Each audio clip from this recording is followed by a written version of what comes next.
subscribe sannan ku danna alamar kararrawa domin sanar da ku sabbin shirye-shiryenmu. An zargi Adam A. Zango da ƙoƙarin lalata rayuwar Ummi Rahab. An zargi fitaccen jarumi a masana'antar shirya fina-finai ta Kannywood, Adam A. Zango, da ƙoƙarin lalata rayuwar wata ƙaramar yarinya wadda ake kira da Ummi Rahab. Jarumin, wanda ya yi ƙaurin suna a masana'antar ta Kannywood, ya janyo wata ƙaramar yarinya wadda ake kira da Ummi Rahab, wadda ta fito a shekarun baya a wani fim ɗinsa mai suna Ummi. Daga baya kuma sai ga yarinyar ta bayyana a matsayin jaruma a masana'antar ta Kannywood, wanda hakan ya matukar ɗaukar hankalin jama'a. Wannan ba shi ne karo na farko da aka zargi jarumin da ƙoƙarin lalata rayuwar 'yan mata.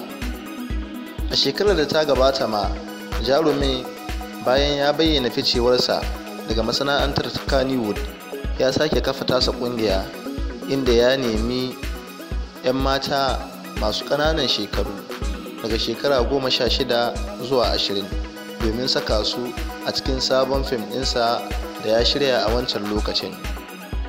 Sai dai malamai da kuma wasu daga cikin mutane sun yi wa jarumin ca akan wannan abin da ya yi, inda wani malami da yake karantarwa a manhajar YouTube ya kalubalance shi tare da cewa yana ƙoƙarin lalata rayuwar 'yan mata ne.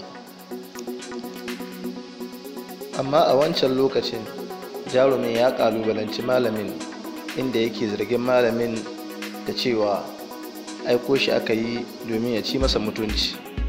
Sai dai jama'a da dama sun tofa albarkacin bakinsu akan wannan lamarin.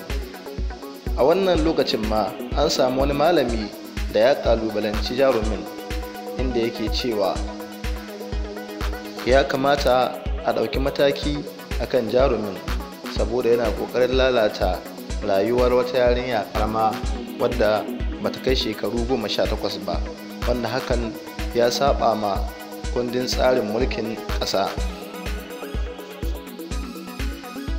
Sai dai a wannan lokacin jarumin bai kalubalanci malamin ba, ganin cewa kamar hassada ce malamin yake yi masa, duk da kasancewar ba shi kadai ne jarumi a masana'antar ba, amma shi kadai suke yawan sakawa ido akan abubuwan da yake aikatawa.